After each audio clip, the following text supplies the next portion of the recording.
Hay que romper los paradigmas. ¿Es posible producir sin antibióticos? Sí es. ¿Es rentable? Sí es. ¿Hay alternativas? Sí lo son.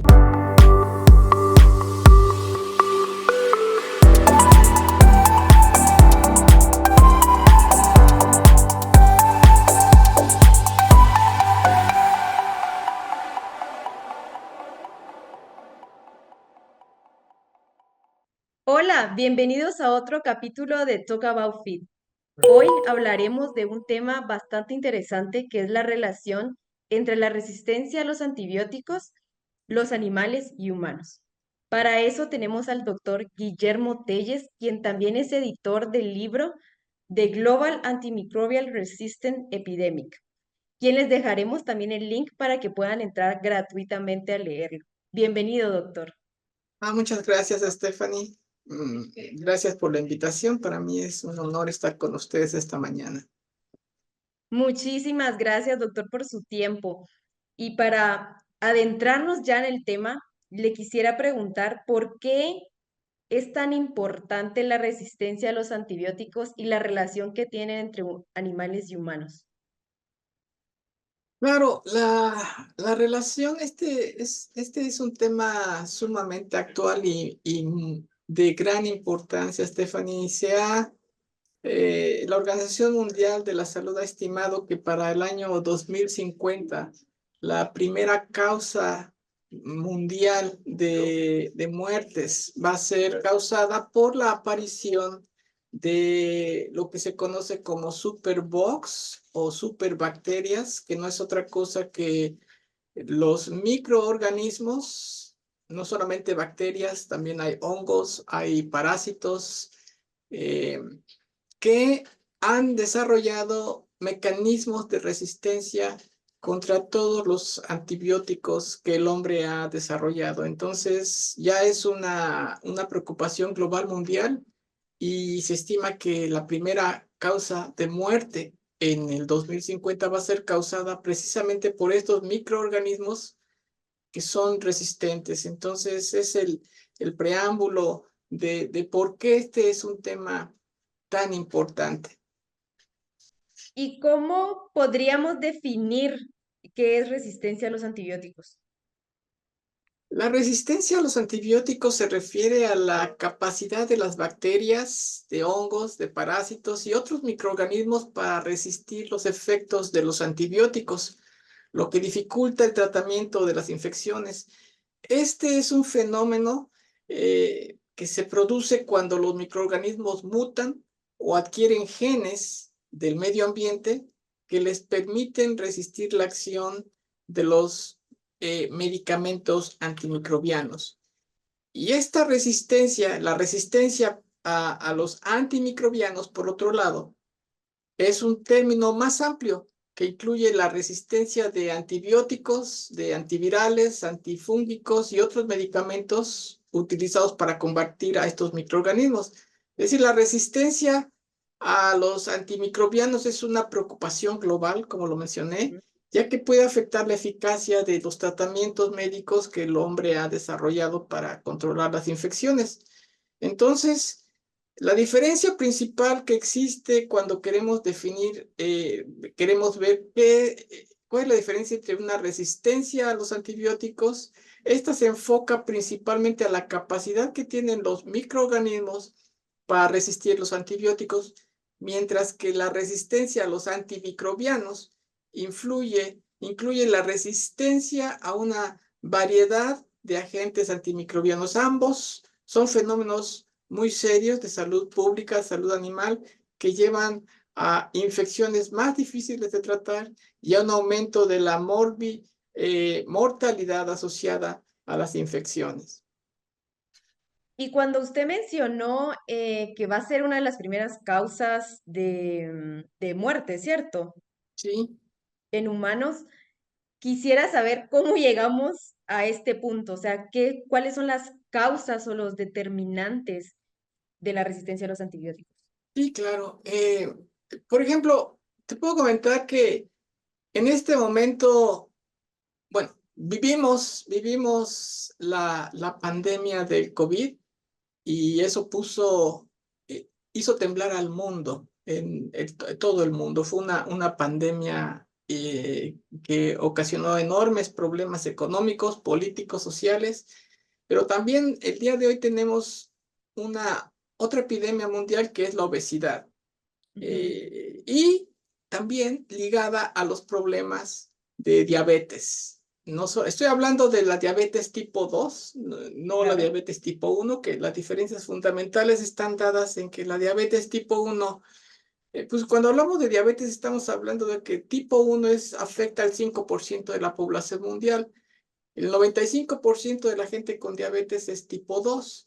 Y esta diferencia está dada porque, bueno, en el tipo 1 el individuo es prácticamente una enfermedad autoinmune en donde el Ujú. organismo destruye las células del páncreas para producir la insulina. Y en el tipo 2, por otro lado, es una enfermedad que erróneamente se ha conceptualizado como que tiene una primordial origen genético, y esto es totalmente equivocado. La diabetes tipo 2 es una enfermedad nutricional, no tiene nada que ver con la genética. Nosotros, con nuestros hábitos alimenticios y sedentarios, la creamos y simple y sencillamente destruimos a nuestros propios páncreas creando una resistencia a la insulina. El páncreas sigue produciendo insulina.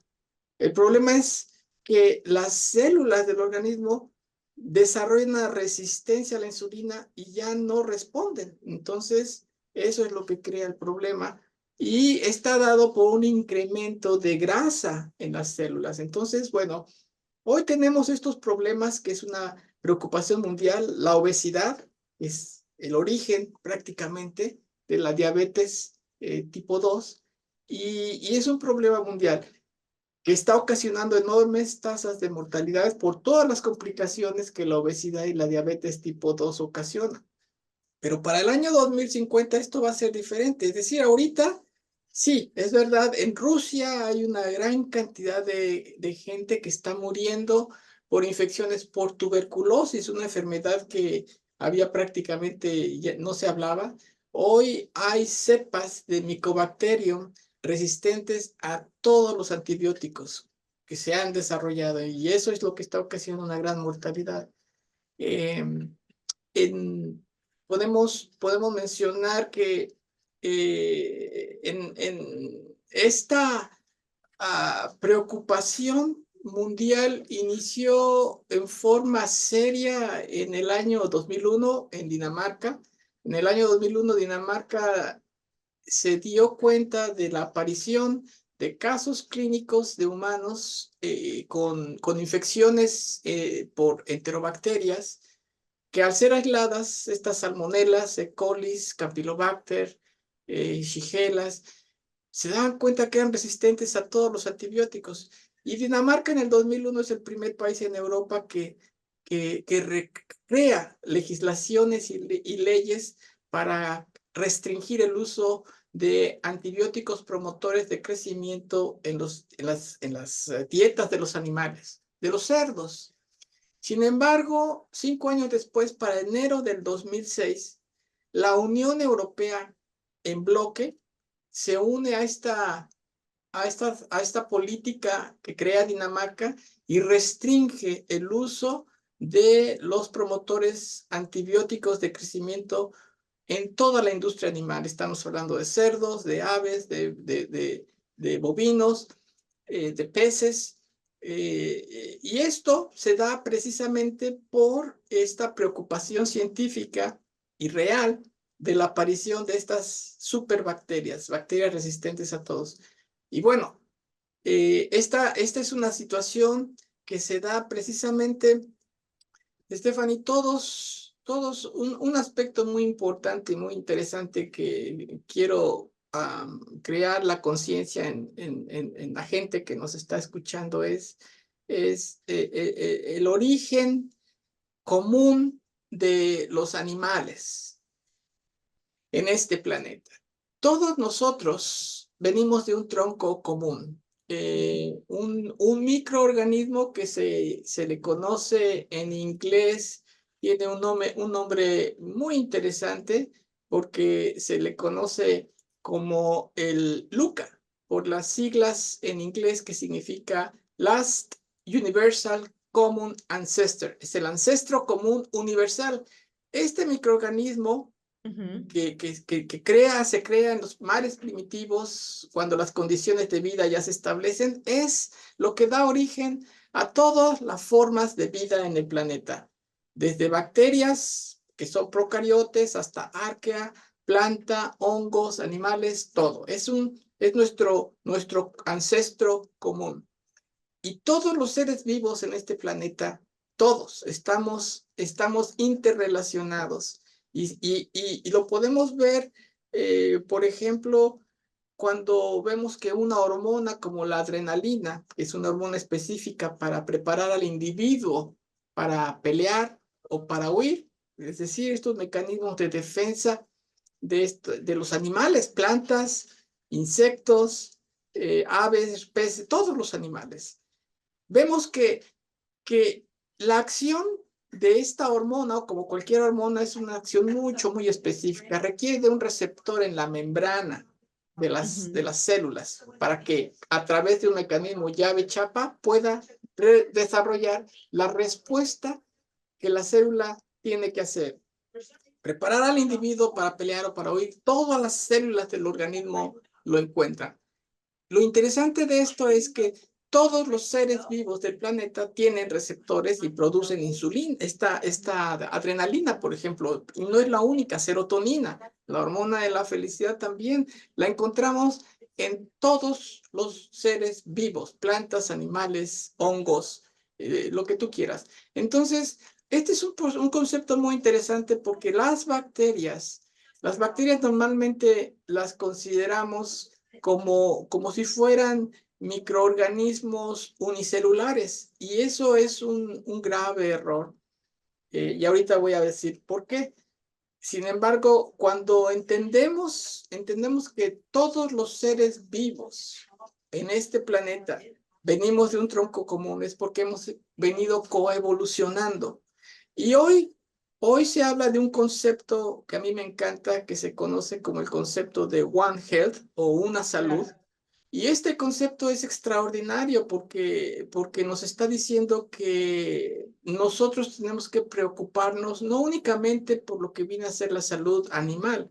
Este concepto de una salud involucra la salud animal, la salud de los animales y la salud del medio ambiente también. Es un concepto global, una trilogía que está relacionada a ese origen común que todos traemos. Cuando nosotros pensamos que las bacterias son microorganismos unicelulares, ahí estamos completamente equivocados. Las bacterias funcionan como un superorganismo con una capacidad extraordinaria de comunicación y de enfrentamiento para poder enfrentarse a las presiones del medio ambiente. Son Y seres vivos, ¿no? son seres vivos. Si ahorita yo les preguntara, ¿las bacterias tienen conciencia? Existe gran evidencia para responder esta pregunta. Y esta pregunta es, evidentemente, las bacterias tienen, si nosotros pensamos, bueno, ¿qué es conciencia?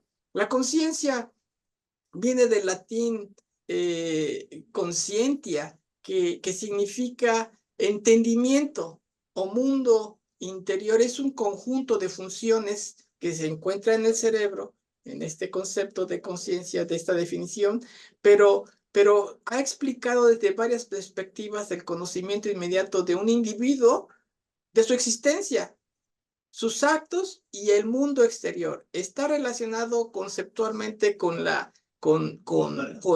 esa actividad que permite a los individuos percibir lo que hay en el medio ambiente.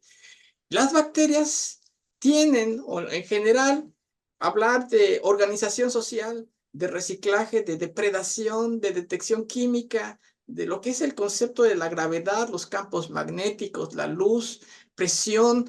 Todas estas sensibilidades se desarrollan no únicamente en animales o en plantas, sino también en los microbios, en las bacterias. Y los microbios responden profundamente al oxígeno, a muchos gases, a muchos elementos químicos, físicos, e inclusive las bacterias son fototróficas. Son bacterias que pueden detectar luz infrarroja o luz ultravioleta que nosotros los humanos no podemos ver. Y cuando vemos un cultivo de bacterias, vemos un mundo microscópico de miles de seres muriendo, matando, alimentándose, excretando, provocándose sexualmente unos a otros, todas las actividades que la mayoría de la gente piensa que son tan específicamente humanos. La idea de que las bacterias solo las personas son conscientes, pues realmente es risible, es ridículo.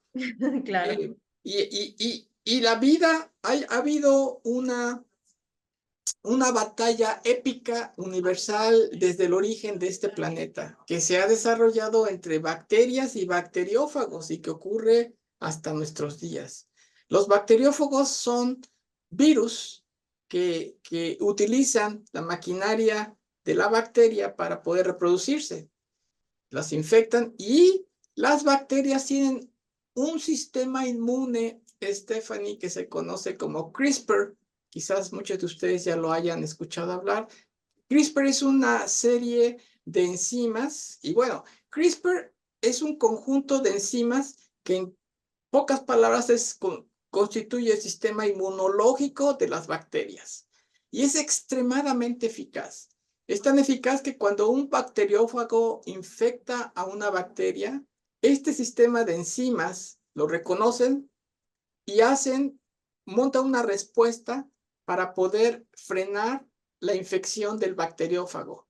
Pero el bacteriófago tiene otros mecanismos que permiten que mute y entonces pueda burlar esos nuevos mecanismos que la bacteria hizo para bloquear su infección. Y es un mecanismo épico que lleva millones de años y está constantemente esta guerra entre bacteriófagos y bacterias. Stephanie, este sistema CRISPR es tan extraordinariamente eficaz que cuando dos mujeres ganaron precisamente el premio Nobel de química por el desarrollo de este sistema CRISPR, me estoy refiriendo a Jennifer Doudna y otra investigadora francesa, Emmanuelle Charpentier. Ellas son las que reciben el premio Nobel en química el año pasado y este sistema de edición de genes que las bacterias usan, que es su sistema inmunológico, ha sido adaptado y está revolucionando toda nuestra vida. Estamos empleando la edición de genes en agricultura, en nosotros mismos, en prácticamente toda la vida. Y es un proceso que las bacterias desarrollaron para defenderse. A lo que voy, Stephanie, es que este mecanismo, esta resistencia que las bacterias han desarrollado, no solamente bacterias y otros microorganismos contra Claro. los antibióticos, se ha desarrollado por precisamente el uso indebido de los antibióticos, el uso inadecuado y abuso indiscriminado de estos antibióticos, la automedicación, el exceso de esta generalización de antibióticos en las dietas de los animales, la falta de higiene, de saneamiento, la falta de desarrollo de nuevos antibióticos. Todo esto es lo que ha ocasionado que la resistencia a los antibióticos sea un problema global muy serio que tiene al mundo en jaque.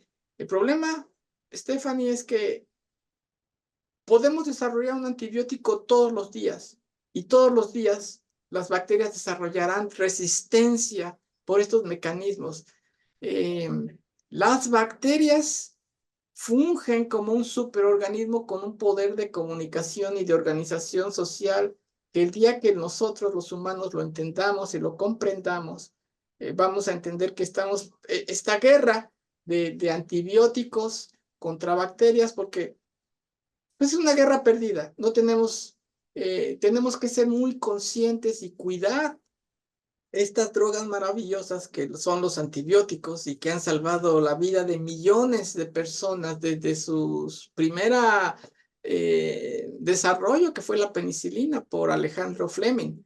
En, Claro. en- esta Fleming, cuando recibe el premio Nobel, él, él precisamente da un Él ya lo discurso. sabía. Él ya sabía, él ya Sí. sabía y alerta al mundo de cuidado.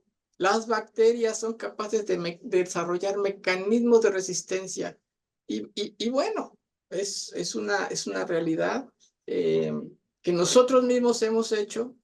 Y cuando vemos esta batalla épica entre bacterias y bacteriófagos, podemos entender mejor por qué es una guerra perdida. No va por allí, Stephanie, la solución o el uso, abuso de automedicaciones es lo que está creando esta problemática y por eso vamos directamente hacia una pandemia o una epidemia mundial cuando haya esta aparición global de estas bacterias, de hongos, de parásitos resistentes a todo. Y eso es por eso se ha calculado que será la primera tasa de mortalidad en unos 30 años. Sí, de hecho algunos lo llaman como la pandemia silenciosa, ¿no? Exactamente. Y también porque no es algo como una enfermedad que se puede erradicar, sino solo la podemos controlar y así como usted dice, como es acciones, es por acciones humanas, si es Ujú, por acciones humanas, entonces se puede prevenir, ¿no? ujú. Exactamente. Y en relación a la prevención, que prácticamente, como usted dice, no es que los antibióticos sean malos, sino que salvaron vidas. De hecho, nos dieron más expectativa de vida cuando se empezaron a utilizar en humanos y en animales. Entonces, ¿cómo podemos fomentar las prácticas para la reducción del uso de antibióticos y que las personas sean más conscientes de estas prácticas, ¿verdad? Sí. La relación entre resistencia a antibióticos, esto tiene mucho, en nuestra área como médicos veterinarios, pues tenemos un papel muy importante porque en la producción animal nosotros hemos venido utilizando un uso extensivo en la industria ganadera, avícola, en la producción animal. Estos antibióticos que tradicionalmente se han venido utilizando para promover el crecimiento y prevenir enfermedades en las explotaciones industrializadas intensivas.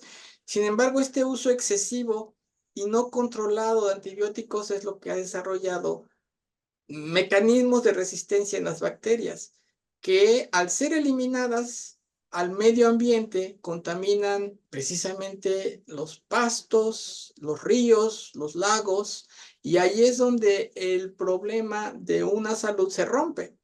Un Claro. problema que tiene un origen en producción animal se transforma, se traslada al medio ambiente y del medio ambiente pasa también al humano.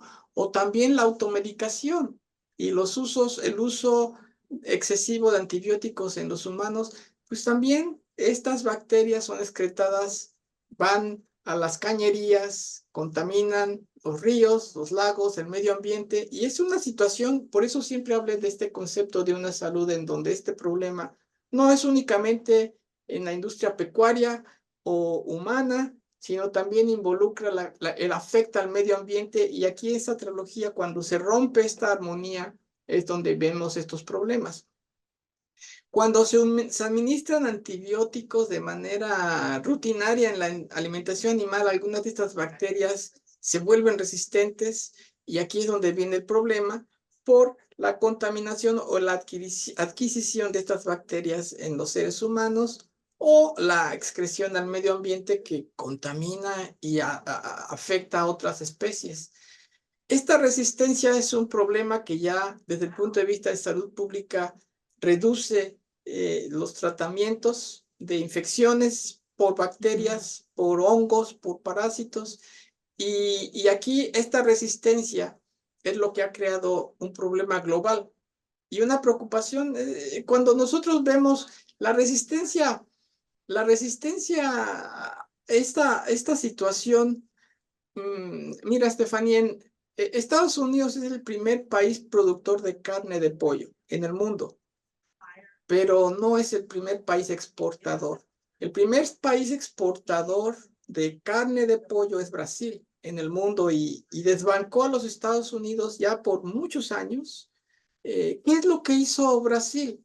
Porque ni en Brasil ni en los Estados Unidos se han creado leyes que restringen o limitan el uso de antibióticos en la industria animal como en Europa. En Europa es por Claro. ley.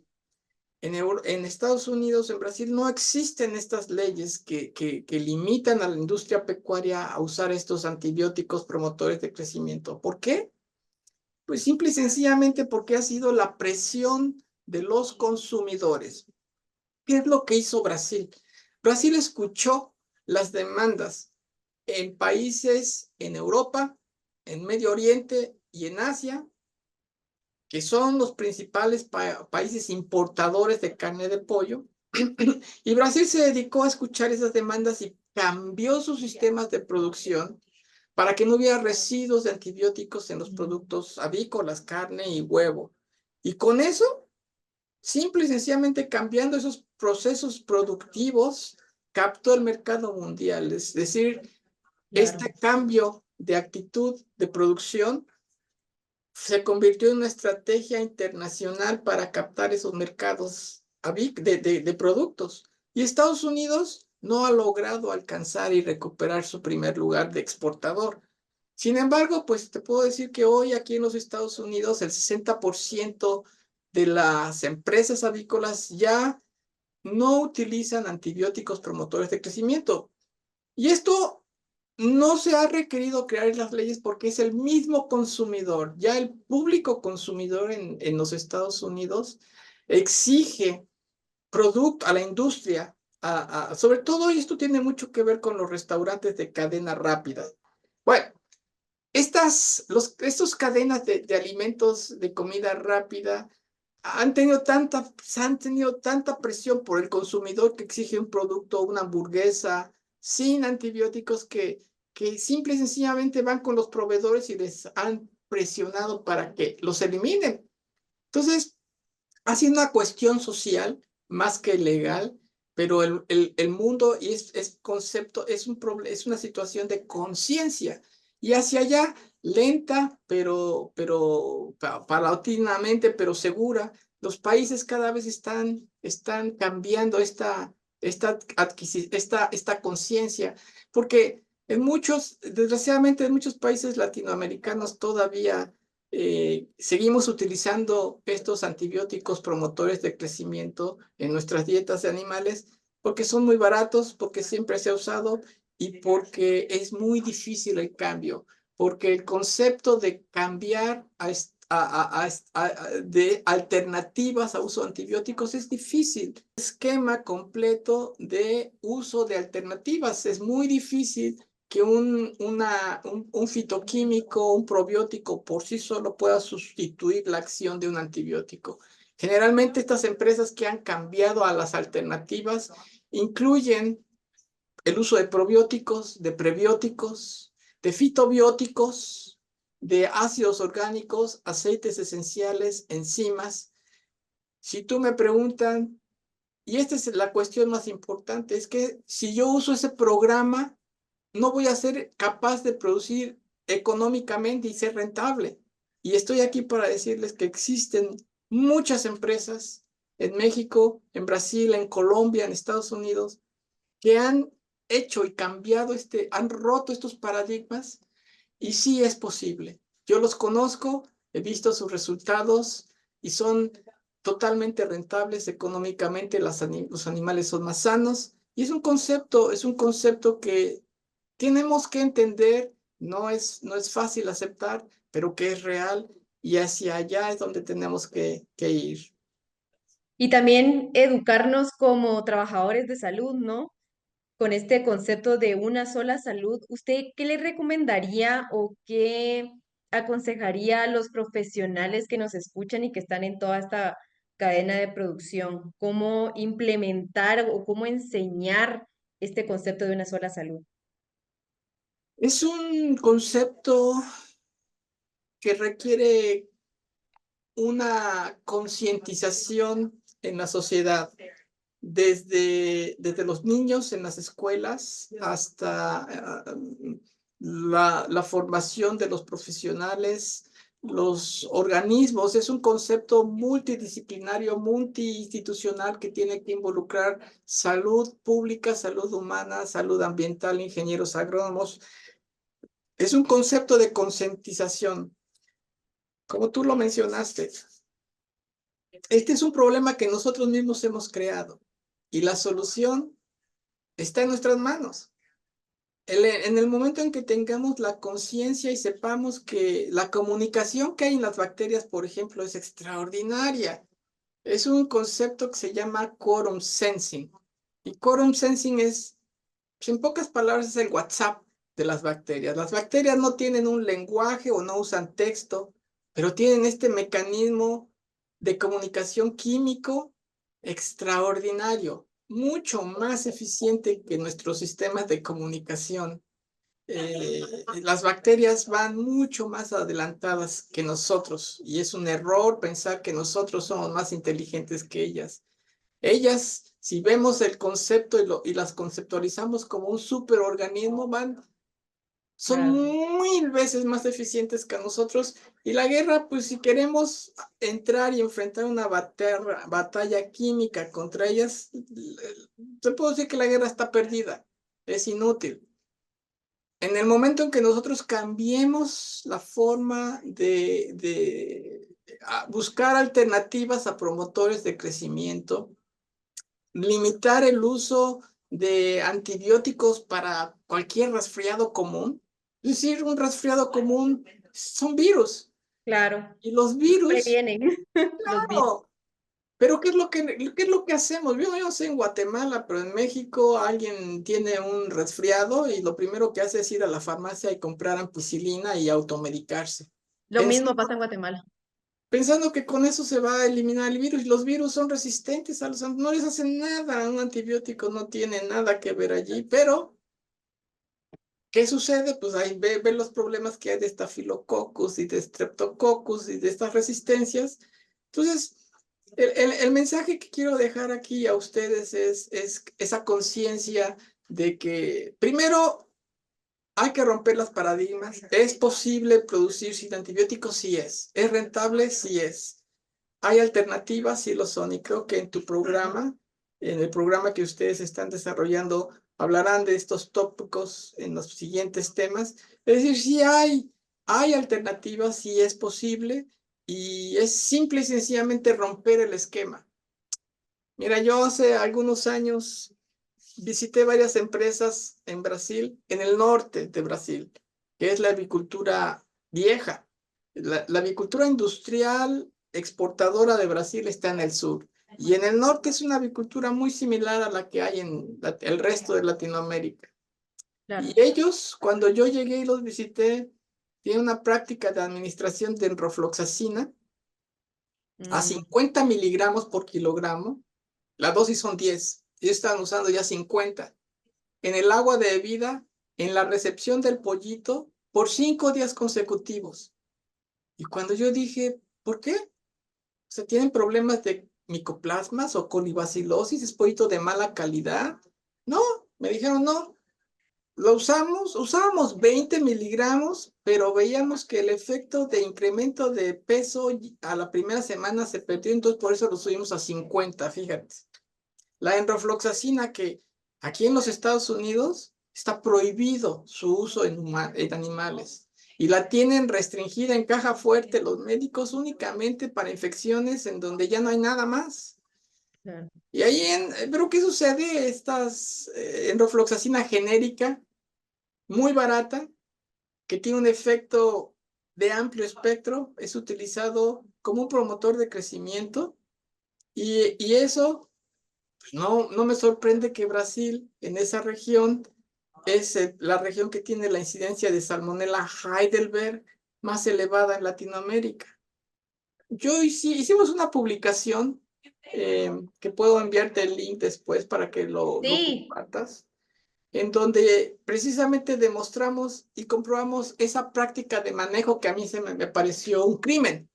Que es empírica, ¿no? No Además, está... bueno, es empírica, mira, regresé aquí a Estados Unidos y aquí probamos ese sistema, 50 miligramos en el agua de bebida en rofloxacina, y lo comparamos con un probiótico. 5 días en el agua de bebida, desafiamos pollos con Salmonella enteritidis, y Tifimur y Heidelberg, y bueno, yo creo que tú puedes imaginar los resultados. Los Sí. animales con esa práctica de administración de antibiótico fueron mucho más susceptibles a infección y colonización por las dos salmonelas que los que recibieron el probiótico. Es una publicación que se encuentra Open Access, también te voy a enviar el link para que lo bajen, tengan acceso. Y esto mira, este antibiótico de amplio espectro está barriendo con toda no solamente la microflora, las bacterias, toda la microflora intestinal, dejando que cualquier salmonela resistente o otro patógeno entra como Pedro por su casa, como decimos en México, y no hay nadie allí que la detenga. Entonces, ese fue un estudio que demuestra que los antibióticos, estas prácticas, en lugar de ayudarnos, nos están perjudicando.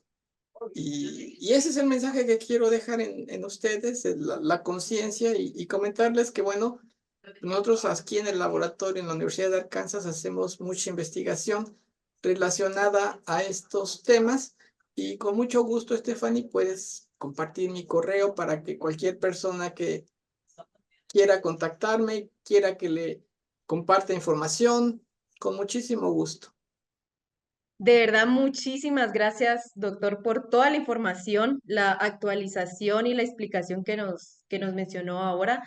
También por los links que nos va a proporcionar y del libro para que la gente desaprenda para volver a aprender, sobre todo a los que tenemos la responsabilidad como veterinarios, como zootecnistas, como agrónomos, de enseñarle a la población en general y parar esta pandemia silenciosa, ¿verdad?